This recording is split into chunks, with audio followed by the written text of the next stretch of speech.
Hello mga beshi, hello mga langga. So again, this is Mom Sheena and welcome to my YouTube channel. So for today's video, I'm going to tell you how did I prepare my RPMS portfolio for school year 2021-2022.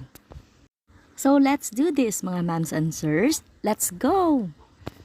So to start with, let me show you the RPMS tool for Teacher 1 to 3 or for proficient teachers in the time of COVID-19 for school year 2021-2022.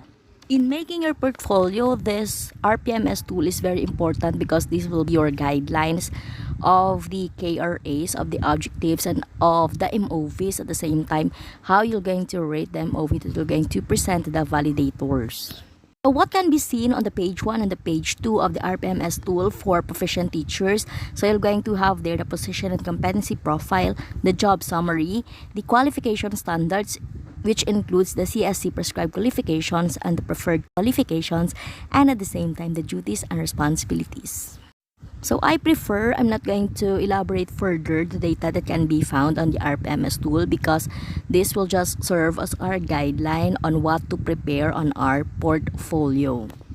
Our portfolio is composed of the 5 KRAs or the key result areas, in which KRA 1 is content knowledge and pedagogy, KRA 2 is the learning environment, KRA 3 diversity of learners, curriculum and planning and assessment and reporting, KRA 4 community linkages and professional engagement and personal growth and professional development, and for the KRA 5 plus factor.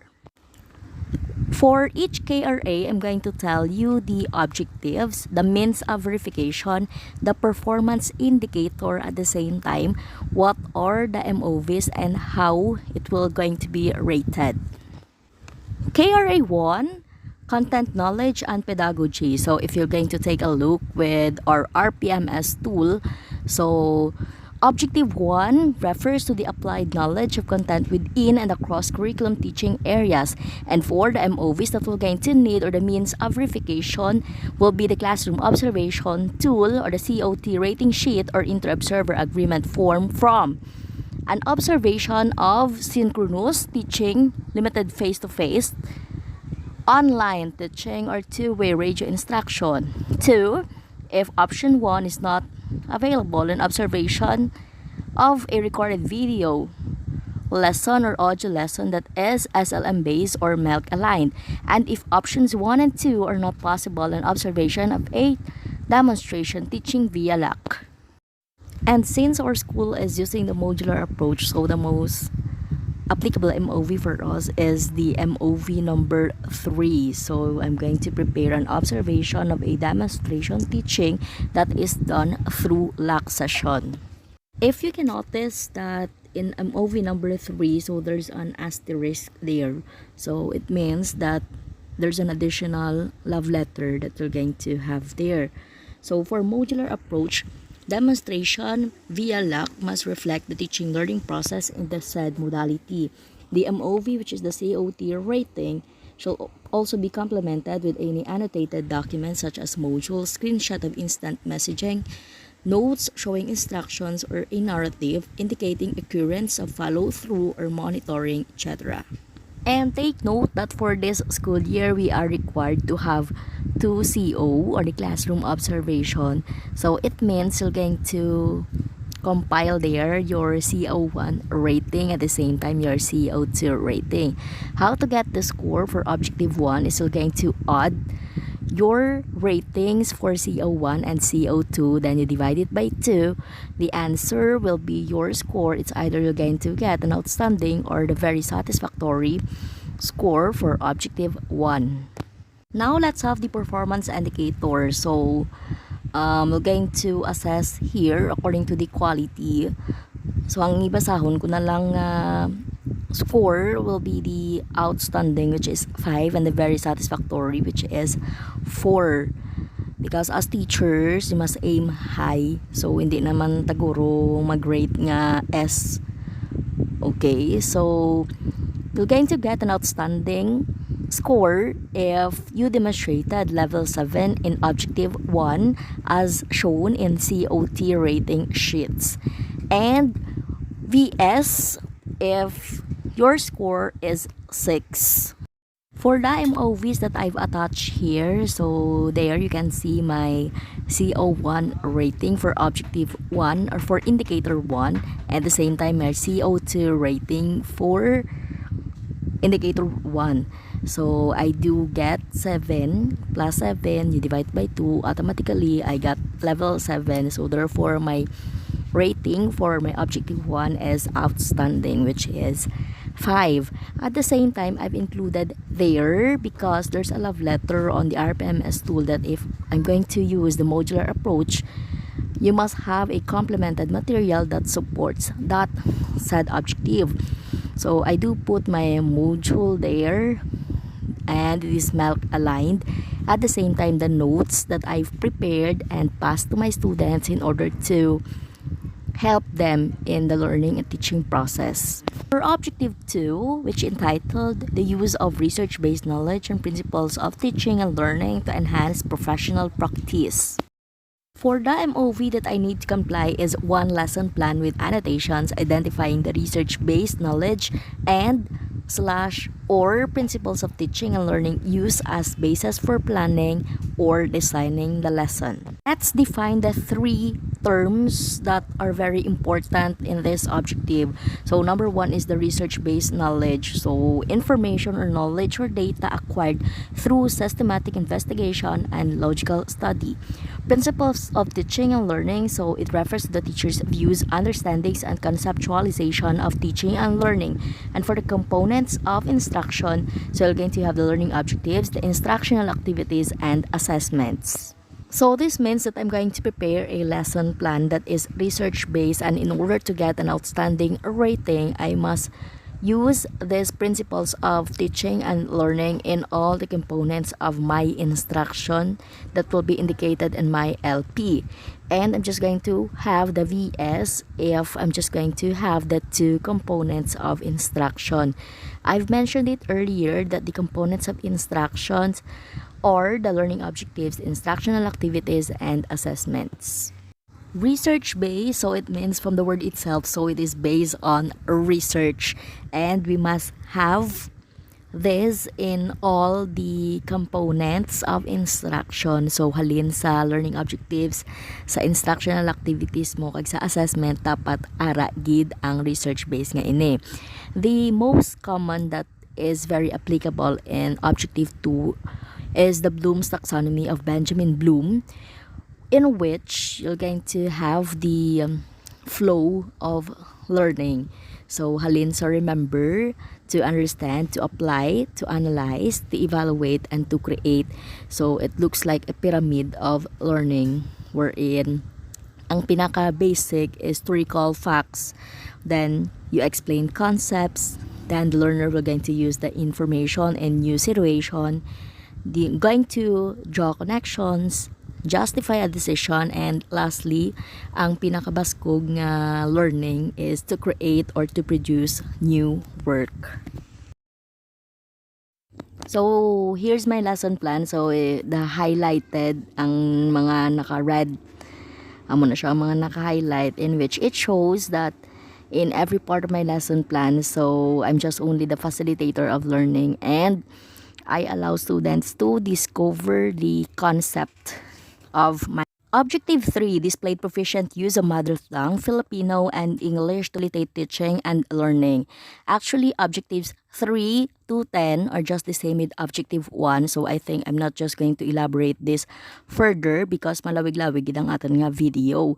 So our MOV is still our COT rating, and you're going to get an outstanding if you demonstrated level 7 and VS if you demonstrated level 6. So here are my ratings for CO1 and CO2. What I just did is I highlighted the indicator on the COT kung diin na siya ang objective 3 makita. At the same time, I do have the annotated document wherein I put it there, same the module, and how did I give instruction to my students. So I use hiligay nun so that they can understand me easier. Objective 4, the use effective verbal and nonverbal classroom communication strategies to support a learner understanding, participation, engagement, and achievement.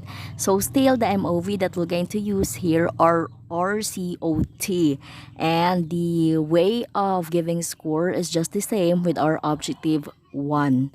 And the additional MOV that I just included here are the way I put my appreciation and praises to my students based on the test papers that I've received from them. So I'm fond of giving comments just like very good, wow, you're doing great, perfect. So that's how I annotated my objective 4 as an additional MOV for my COT. Now let's have the KRA2, the learning environment. And we do have objective 5, establish safe and secure learning environments to enhance learning through the consistent implementation of policies, guidelines, and procedures. Still, the MOV that we're going to use here are our COT, and the way of score is same with our objective 1. What did I included na lang as an additional annotated document or the way I contacted my students through our group chat that they're going to school or their parents will going to school. Do not forget, gid, na magsuksok face mask. At the same time, the modules that I've provided for them and the signages that can be seen on our school.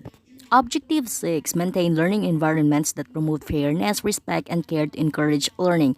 So still the MOV that we're going to need here are our COTs, and the way of scoring is just the same. However, I just put it here as an additional annotated document for my Objective 6, or in my lesson plan, I indicated there that every time I do handle classes, I discourage my learners to answer in chorus. I give fairness in allowing them to raise their hand if they want to answer so that I can recognize them.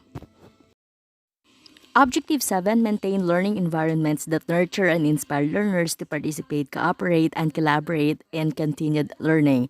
So in this objective, we do have 2 sets of MOVs. However, it is stated there that we're going to choose set A or set B. It means isa lang sa ila. For set A, you can have any supplementary material made by the ratee in the lesson delivery that highlights learning environments that nurture and inspire learners to participate, cooperate, and collaborate in continued learning. So such as activity sheets, one lesson from a self-learning module, lesson plan, it can be DLP, DLL, WHLP, lesson exemplars, video lesson, audio lesson, or other learning materials with client or learner feedback on how the material encouraged the learners to participate, cooperate, and collaborate. Or your set B, still, you're going to use your COT rate. Again, in this objective, you can choose what MOVs you're going to present. It's either set A or set B. But my point here, nga mapakabudlay ka pa sa set A kung pwede mo malang gamito ng set B, in which you're just going to use still your COT. Ang problema ko sa diring objective, as I've noticed with some teachers, nga aga himo sila sang mga lesson plan, mga activity sheets nila, the weekly home learning plan, if they already have the COT rating. So hindi na pagpabudlayan ang self kay nabutang man sa tool set A or set B. It means isa lang sa ila, hindi pag duwa agid kay kakapoy na ina. So hindi pagpabudlayan ang self, mga ma'ams and sirs.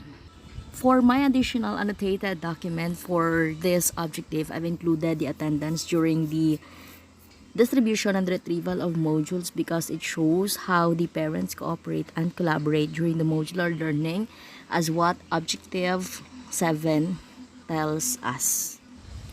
Objective 8 applied a range of successful strategies that maintain learning environments that motivate learners to work productively by assuming responsibility for their own learning. The MOVs that we need for Objective 8 are just the same with our Objective 7. So we do have Set A or Set B. And the list of the supplementary materials are just the same. So you're going to have the activity sheets, one lesson from a SLM, lesson plan, video lesson, audio lesson. Or you can have the Set B, which is your COT. So still, the MOVs that I have included here are my ratings during my CEO because nga pabulen ko pang kagalingon ko kay ara na siya ang mga ratings nakon. So yes, you're going to get an outstanding score if you do reach level 7 and VS if your score is level 6. At the same time, I've included an additional annotated document wherein I put screenshots of the activities that can be found on the modules that I've provided to my students in such a way that they're going to have their own responsibility in discovering and towards their own learning. So I think I'm just gonna end here. So we're done of the 8 objectives. So 8 over 19, okay, we do have objectives 1 to 19. So I'm done discussing KRA 1 and 2. I'm just going to have the continuation na lang on my next video because it will be too long kung isahon ko lang ka-file for the 5 KRA. So that's it. Hope that you've learned something, mga ma'ams and sirs. Thank you so much. Thanks for watching. So hope you like, comment, and subscribe to my YouTube channel. So again, this is Mom Sheena. See you on my next video. Bye!